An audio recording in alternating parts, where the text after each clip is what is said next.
Hi everyone, it's Clinton from Home Drafting Design here on site at 2 Ontario Street, taking a look at the breezeway and garage addition that Marchant Builds is putting together. Let's take a look at the progress that they're making with the foundation.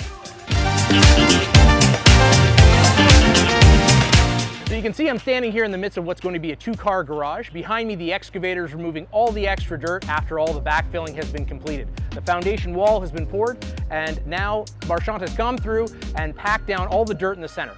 Now they do this for a particular reason. The reason for settling all this dirt now is so that when the concrete pad is poured, we don't have issues with it cracking or falling down after the fact. Now in this garage, we have kind of a weird situation going on. We got this lone footing sitting over here by itself. And the purpose for that footing is actually for later on down the road. We're putting a second story on this garage, and when we do that, we need something that's going to carry the corner of the floor system as well as the stairs. So that footing sitting there all by its lonesome will eventually be used to support both the stairs and the floor system up above.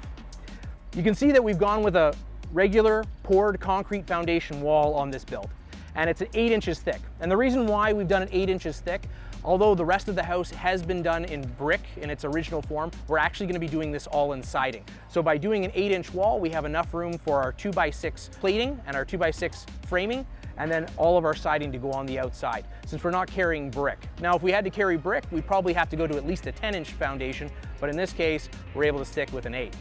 Now, as we move across here, you'll notice that there are 2 indents at the front. We're going to have 2 large garage doors off the front, as well as 1 off the rear, and that will allow access right through the garage for later on down the road if they want to get any type of equipment into the backyard from this garage.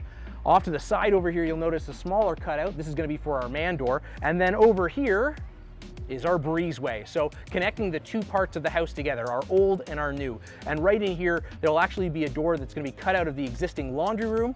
And when that door is cut, we're going to have a new floor system that's in here that will be able to walk right from the existing house right out into this breezeway and then down into the garage. So we have a bit of a unique situation here because we're located on 2 side streets here in Bowmanville. And where we're located is actually in the Heritage District of the downtown core.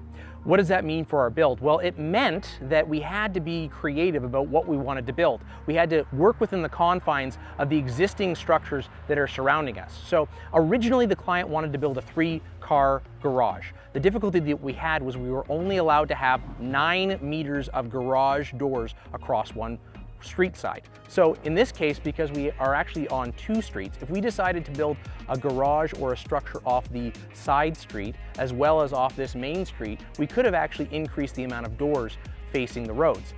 But because everything is going to be on one side over here, we were only able to build a 2-car garage instead of a 3. So it's always very important when you're trying to do a project like this, especially adding on to an existing structure or working in a specific district like a downtown core or in a heritage protected area like we are here in Bowmanville, to be aware of what the restrictions are when you want to go and build.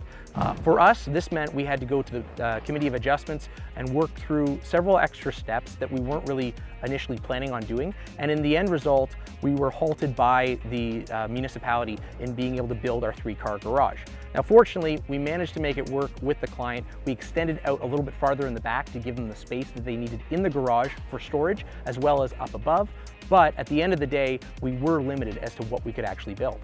So it's just something to keep in mind when we're looking at a project like this. Obviously, we've got our foundation in place. We're going to come back here when we've got some framing up and see how this is all coming together. I look forward to showing to you when we actually have some sticks up in the air. So look forward to seeing you later on.